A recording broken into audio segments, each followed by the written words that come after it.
Ya, assalamualaikum warahmatullahi wabarakatuh. Selamat pagi semuanya. Mari kita tetap bersyukur kepada Tuhan Allah yang Kuasa, yang Maha Esa, telah memberikan kita kesehatan, keberkahan, kenikmatan sehingga hari ini kita bisa kembali menyapa semua manusia dan makhluk hidup. Baik, kita akan kembali mencoba membahas sebuah buku yang sangat baik sekali. Kalau kemarin kita membahas tentang argumen, ya, apa itu argumen, bagaimana cara mengatasi semua argumen-argumen kita. Lalu kita kembali ke halaman 18 dari buku Ustadz ini berjudul Logika Falsi. Ini biar kita mudah, ya, biar kita tidak kemana-mana, biar kita objektif dalam membahas sesuatu. Kita harus tetap pakai bukunya, ya, nggak usah ngandar-ngandar, nggak usah merasa pintar. Mari kita tetap menjadi manusia yang biasa saja namun bermanfaat, ya. Nah, di halaman 18 ini ada beberapa trik untuk membangun argumen yang baik. Ada satu kejadian yang mendorong penulis ini, yaitu Khairuddin ini, untuk menuliskan tema ini secara khusus. Suatu waktu ada seorang dokter berkomentar di kolom akun Facebook penulis dengan menyebutkan klaim bahwa itu lebih penting ketimbang ilmu logika, ya, soalnya ada seorang dokter itu S3 berkomentar di kolom akun Facebook penulis dengan menyebutkan klaim bahwa sains itu lebih penting ketimbang ilmu logika. Baginya logika itu hanya memberikan kebenaran semu, hanya membuat orang mahir berdebat, tapi tidak bisa memberikan sumbangsi yang konkret layaknya sains sebagai peradaban umat manusia. Dunia ini hanya akan maju dengan sains, bukan dengan ilmu logika.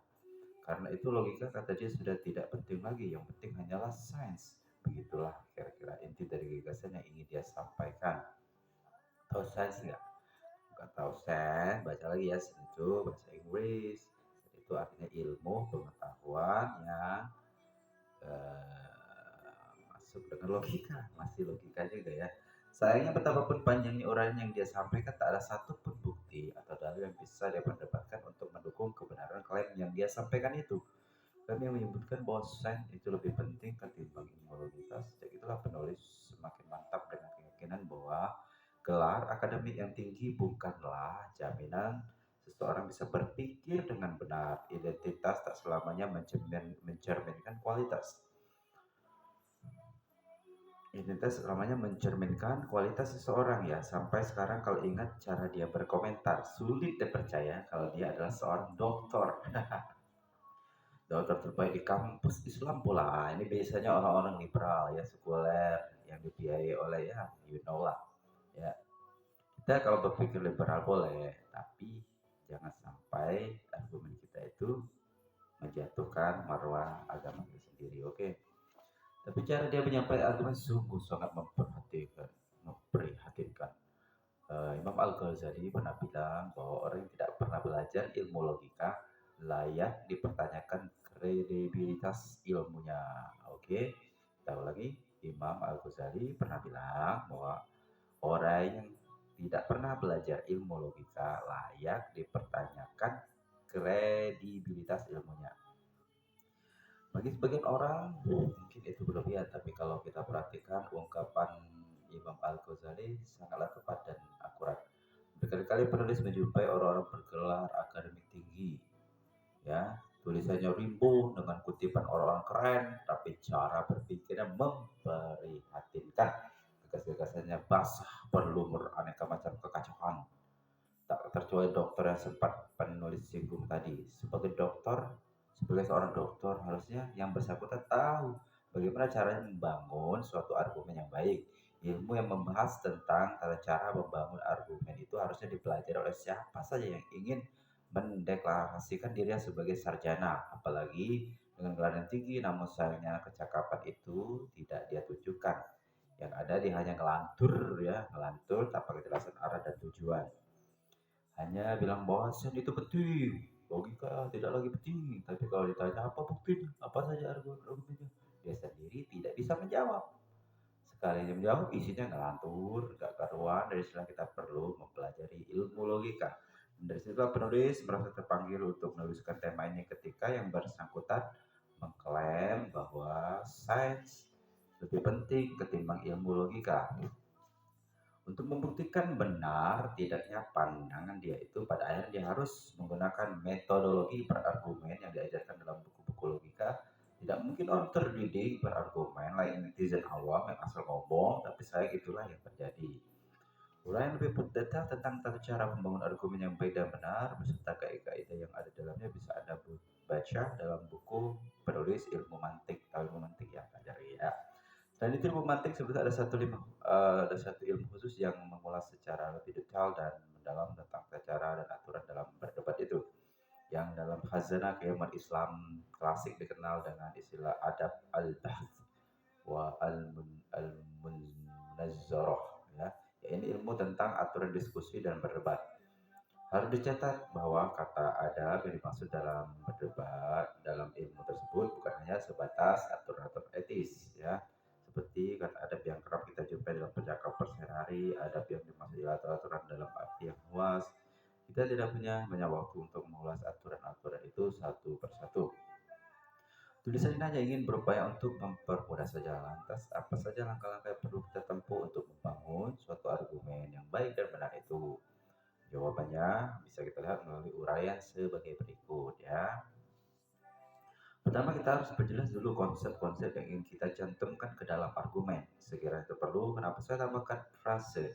Sekiranya itu perlu, karena ada kalanya dalam sebuah diskusi kedua belah pihak sudah saling memahami istilah-istilah kunci yang hendak mereka diskusikan. Kalau belum, maka kita perlu memperjelas istilah-istilah atau konsep-konsep yang ingin kita diskusikan itu. Anggaplah misalnya Anda ingin mendiskusikan soal apakah Indonesia ini negara Islam atau negara sekuler atau bukan kedua-duanya. Tentu saja nih, sebelum sampai pada kesimpulan kita harus perjelas terlebih dahulu konsep-konsep dari bangunan argumen yang hendak kita rumuskan, ya. Apa itu negara Islam dan apa itu negara sekuler? Kata kunci ini harus dijelaskan terlebih dahulu oleh kedua belah pihak, ya.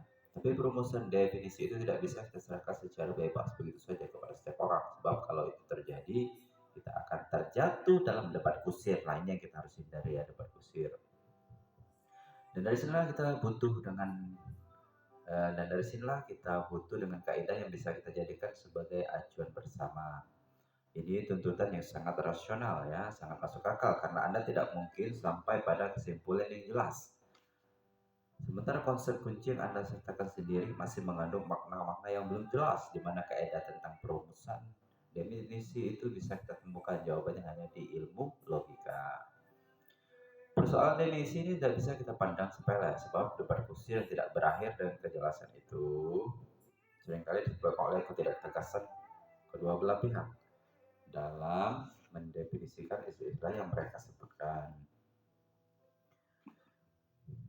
Anda mau menghukumi bunga bank itu haram, misalnya. Sebagai manusia yang berakal sehat, Anda bertanggung jawab untuk menjelaskan apa definisi yang Anda jadikan rujukan untuk menghukumi haraman bunga bank itu. Jangan-jangan definisi bunga bank menurut Anda berbeda dengan bunga bank menurut saya. Pada akhirnya dari definisi yang berbeda kita akan bahas dengan kesimpulan yang tidak sama. Disinilah pentingnya kaidah ilmu logika sebagai perumus untuk istilah-istilah yang hendak kita diskusikan itu. Jadi sebelum menyusun argumen, agar orang-orang tidak salah paham dengan argumen yang kita sajikan, kita harus memperdas terlebih dahulu istilah-istilah kunci yang akan kita gunakan sekiranya memang itu diperlukan. Kedua, buatlah premis dengan baik dengan benar. Lagi-lagi tata cara perumusan premis itu juga, ya, hanya bisa dipelajari dalam ilmu logika. Kesimpulan tepat sangat bergantung pada premis yang kuat. Jika premis Anda lemah, maka kesimpulan yang Anda hasilkan juga akan terlihat lemah. Sebenarnya kalau premis itu kuat dan tepat, maka konklusi yang dihasilkan juga akan terlihat demikian. Sebelum berargumen, pastikan lebih dulu bahwa klaim Anda bisa dibentuk dan disusun dengan baik. Misalnya, Anda ingin membuktikan bahwa Muhammad SAW itu adalah Nabi. Ini namanya klaim, dalam bahasa Arab disebut dakwah muta'ah ya. Ketika ingin membuktikan kebenaran klaim tersebut, maka Anda harus menceritakan argumen. Di dalam susunan argumen, hal penting harus Anda cantumkan adalah alasan dibalik berlakunya predikat kepada subjek ya. Jika argumen yang tersaji dibangun melalui silogisme kategoris dalam contoh di atas, hal paling penting yang harus dijelaskan ialah alasan dibalik berlakunya gelar kenabian itu pada diri Muhammad SAW. Apa hal yang menjadikan Muhammad itu disebut sebagai nabi? Jika Anda tidak mampu menjelaskan itu, maka klaim Anda akan dipandang sebagai omong kosong alias bullshit ya. Misalnya yang kita jadikan alasan itu ialah karena Nabi Muhammad itu datang dengan membawa mukjizat, di samping juga mengaku sebagai Nabi, dan membawa mukjizat. Itulah yang kita jadikan sebagai alasan utama kepada Nabi Muhammad itu layak disebut sebagai Nabi. Jika perlu diberikan rincian panjang, paparan rincian itu dengan baik. Tapi intinya alasan itu harus Anda jelaskan sekuat mungkin dan sebaik mungkin. Barulah setelah itu Anda bisa percaya diri menyimpulkan kesimpulan. Jadi inti dari yang ini, jika harus dirumuskan ke dalam silogisme, maka argumen di atas bisa kita susun dengan premis minor, premis mayor, dan konklusi seperti bawah ini. Premis minor, Muhammad SAW mengaku sebagai nabi dan membawa mukjizat ya. Premis mayor, setiap orang yang mengaku sebagai nabi membawa mukjizat adalah nabi. Konklusi, Muhammad SAW adalah nabi. Oke?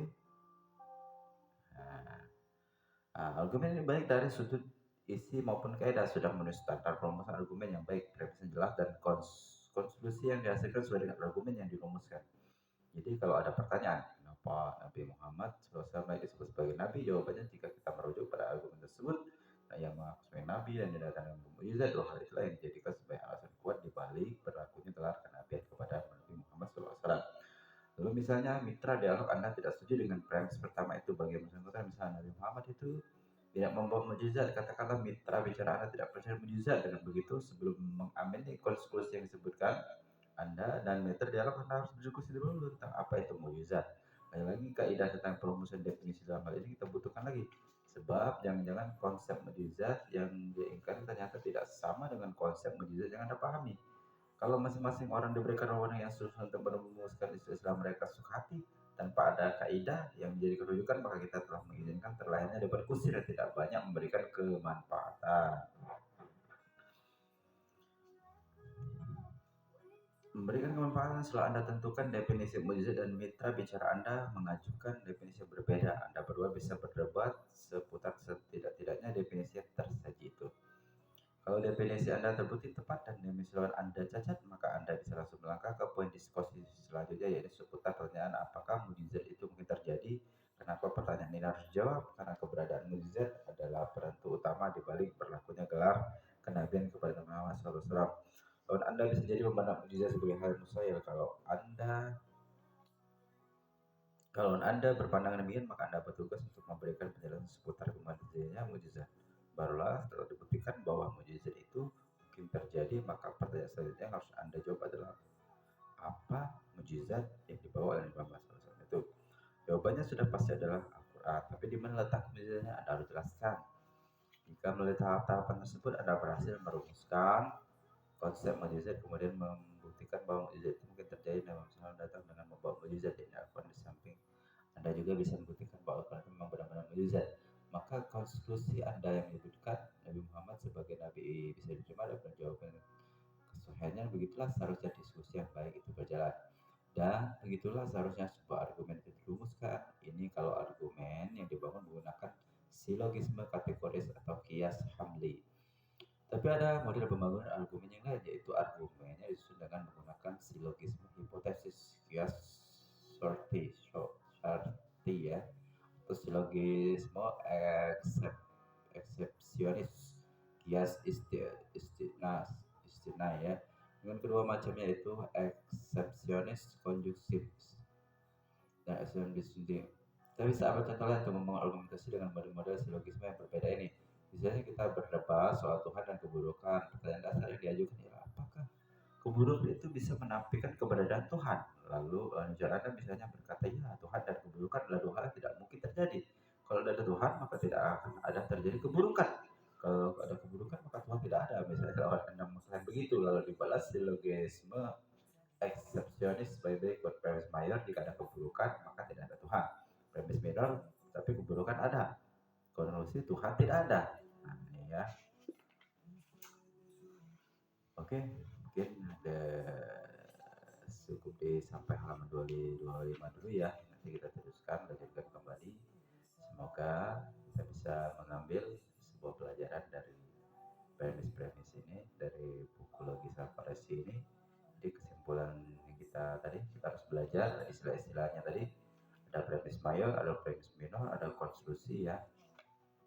Jadi ini cara kita tadi. Kesimpulan tepat sangat bergantung pada premis yang kuat. Jika premis Anda lemah, maka kesimpulan Anda juga akan lemah. Oke, mungkin aja ini. Assalamualaikum.